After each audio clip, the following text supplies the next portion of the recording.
It was already over 100 degrees when I pulled into our pit area at the racetrack outside Barstow, California.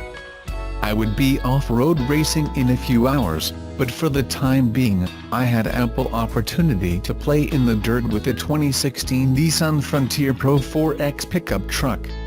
I grabbed a POW, dropped the tire pressure on the Hankook Dinapo ATMS to 28 psi, and headed out to the open desert. What I found surprised me. The Frontier scrambled up the mountain the locals call Starter Ridge, the four-wheel drive system and 281 pound-feet of torque propelling me up the steep and rocky slope like it was a walk in the proverbial park. We stopped at a flat spot on the hill and noticed a motorcycle rider on the highest peak, watching us with interest. "Let's give him a show," I said to my co-driver. A single push of a button locked my rear differential and I switched the transmission into 4L. With 9 inches of ground clearance, the Frontier clambered over a small sea of rocks to gain even more elevation. Alas, the trail turned to one better suited for 2 wheels than 4, and we turned back. To be honest, I knew the Pro-4x, the off-road trim of the mid-size Frontier, would be good in the dirt as soon as I sat behind the wheel. It's simple. Everything about it is simple. There are no terrain select gigas to get in the way. Just a simple electronic locking rear differential, Bilstein shocks and a shift on the fly 4x4 system. Frankly, I don't need much more than that. Well, on second thought, a B-Fire Dana 44 rear axle would help, something Nissan should make standard on each Pro-4x. Currently, it's only available in the smaller King Cab Pro-4x or SVV6 trims, not the larger crew cab. Unfortunately, the rest of the tech is simple as well. You want a 7-inch touchscreen? Too bad, you get a dinky 5.8-inch color touchscreen. Adaptive cruise control? Nope, drivers must deal with regular cruise control. Sure, it has Bluetooth, satellite radio, iPod connectivity, voice control and a 10-speaker Rockford Fosgate premium audio system, but on the whole the tech is so 2000 late. On the pavement the Frontier is a bit on the loud side, but sports a surprisingly comfortable ride. The 4-liter V6 engine puts out 261 horsepower and 281 pound-feet of torque. A 6-speed manual is standard, but my test model came with the optional 5-speed automatic. I found the engine delivered plenty of power for highway cruising and the 8-way adjustable seat kept me comfy for my 6-hour trek from roadshow headquarters in San Francisco to the high desert. The transmission shifted smoothly and downshifted quickly while going over Tehachapi Pass outside of Bakersfield, California. I wish I could say the same for the brakes. The pedal feel was squishy, and more than once a panic, "Oh crap," cycled through my brain while stopping for a light. Word to the wise, leave plenty of room between cars and brake early. I picked up a few friends for dinner in the Frontier, and the rear seat passengers felt that there was a decent amount of legroom, but the seats were uncomfortably upright and they were thankful the ride was a short jaunt across town. My tester didn't come with a tow hitch, but with a rating of 6,100 pounds it could have easily towed my off-road race car on its open trailer. However, the Frontier would have struggled pulling our 20-foot enclosed trailer all loaded up. Payload is just over 1,000 pounds, enough for a few spare tires and a 55-gallon drum of race fuel. In terms of competition, the Toyota Tacoma can tow up to 6,800 pounds and has a payload rating of 1,440 pounds. The Chevrolet Colorado with an available diesel engine can tow a whopping 7,600 pounds. My week of toddling around town and playing in the desert, as well as the 600-plus mile round trip on the highway, netted me 16.8 miles per gallon, a bit lower than I would expect with the EPA's rating of 15 miles per gallon in the city, 21 on the highway and 17 combined. The similarly equipped Toyota Tacoma 1 tested a few months back turned in 17.8 miles per gallon, and I took that bad boy on a road trip as well. The 2016 Nissan Frontier is available with a king or crew cab and either a 5 or 6 foot bed. My tester in the Pro-4x trim with a crew cab and short bed starts at $33,390.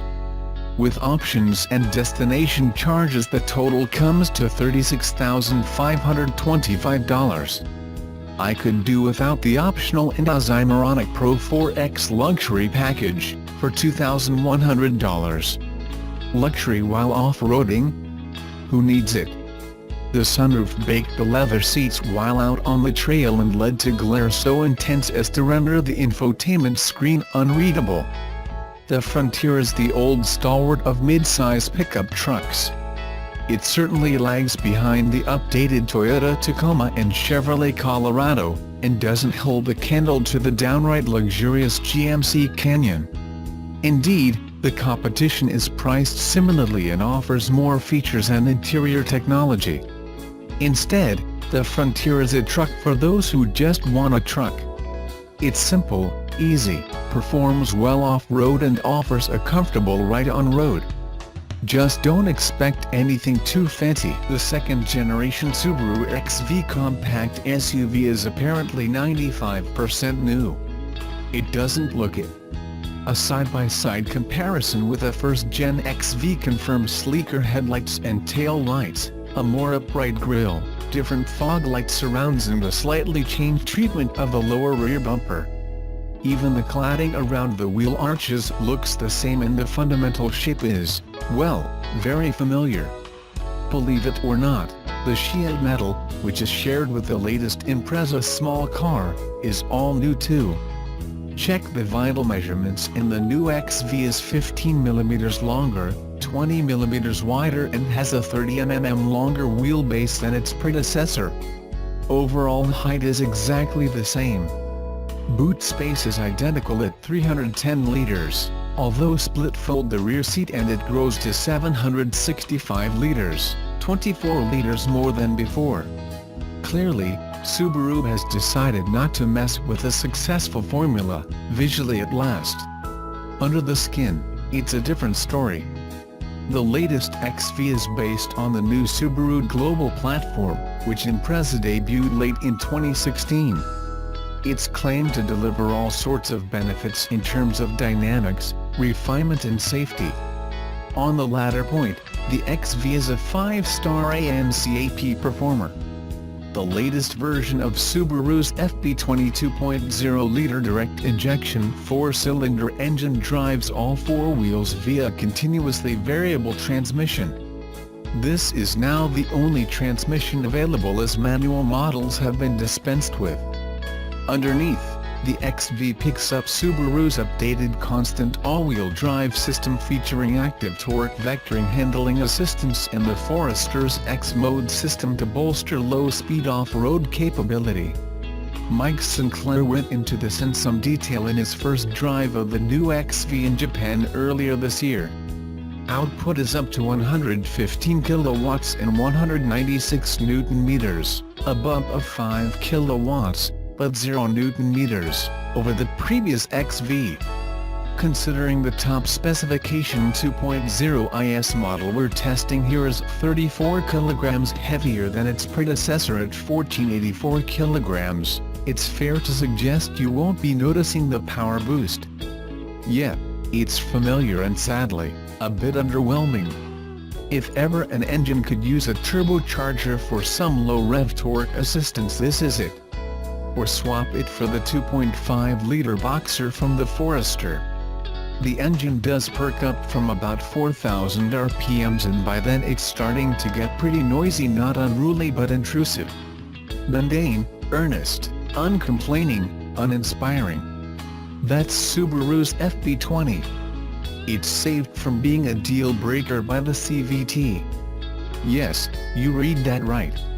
where the old XV's 4-speed auto struggled to match gear ratio with torque sweet spot, the lean R-tronic smoothly ebbs and flows up and down the range. It can't overcome the engine's lack of guts, but it can at least shield us from hyperactive gear changing. Even so, you'll find yourself quite frequently manipulating the 7 predetermined computerized steps, either via paddle shifters or the gear lever, to get the XV moving along with a bit more speed. For instance, if you want a bit more motivation out of a tight uphill corner. All this revving doesn't help fuel economy, of course, but the good news is it never blew out beyond 8.6 L/100 km, versus Subaru's unchanged 7.0 L/100 km claim, during our testing. An unobtrusive start-stop system helps keep fuel use under control, while fuel cost is aided by the XV's use of the cheapest 91 Romanian lei fuel. Subaru isn't telling porkies when it gets all excited about the improvements delivered by its new chassis architecture. Just like the latest Impreza, the new XV really is a more enjoyable and quieter car to drive than its predecessor. The real achievement is in the ride, which is nicely balanced between comfort and ride control. It's not soggy like the Forester, nor as harsh and jittery as the Mazda CX-3. Take a bow, Subaru chassis engineers, for such a nice tune of the XV's combination of McPherson struts and double wishbones. Underscoring that impressive ride, the XV delivers light, direct steering and handling which is forgiving and confident. Around town it's easy to maneuver, and on the open road it settles down without fuss. It handles winding roads without drama, or alone for that matter. It just gets on with the job. On gravel, the XV displays a similar surety. Grip during accelerating, braking and cornering is composed. From the driver's seat, the XV is not only pleasing because of the way it drives. Like the Impreza, it also provides a definite step up in cabin quality. Materials quality and trimmings, ergonomics, front seat support and the infotainment technology, including an 8.0-inch color touchscreen which dominates the center stack of the 2.0 IS, are all significantly improved. In the rear, legroom is stretched, meaning the XV can fit 4 adults in comfort. There are plenty of storage spaces all round and multiple USB ports, 2 of which support Apple CarPlay and Android Auto. They're the ones hidden in the bin in the center stack, not the ones in the lidded bin between the seats. The design of the XV also ensures visibility is terrific for the driver all around the car, something helped by a reversing camera and parking sensors. Issues? Sure. The steering wheel is a busy convention of buttons, stalks and paddles. The rear seat is pretty flat and the boot, most disappointingly, has a high load lip and lacks any real underfloor wet bin storage. Come on Subaru, aren't you brand for the adventurous, the folk who frequently load damp, muddy gear in the rear? Retailing at $35,240 plus on road costs, the 2.0 IS sits at the head of a 4-model XV range. That pricing pitches it right up against the all-wheel drive CX-3 Akari and Toyota CHR Cobra, as well as the front-wheel drive Nissan Qashqai and Honda HR-V VL. For more on the other models in the XV range, check out Andrea Matthews' launch review. Headline: safety gear includes a full suite of driver assist systems marketed by Subaru under the EyeSight package. Included are blind spot monitoring, high beam assist, which works really well, lane change assist, rear cross traffic alert and reverse automatic braking. Other unique 2.0 IS gear includes 18-inch alloy wheels, leather accented seat trim, a power driver's seat and LED headlights. Stuff it shares with other XV variants includes 7 airbags, lane keep assist, an electric sunroof, satellite navigation, dual-zone climate control and cruise control. What's missing? A proper full-size tire is a surprising omission considering Subaru talks about this vehicle's off-road credentials. At least the Temporary is not one of those horrible donuts. You may not pick it at first sight, or even after a short test drive around the block, but the new XV is a significantly improved vehicle. It has a level of refinement and interior smarts which frankly blows away its predecessor. Unfortunately, what it doesn't do is blow it away in a straight line. The drivetrain is undoubtedly this car's weakness for now. We like the XV. But add some low to mid-range engine response and we could end up loving it.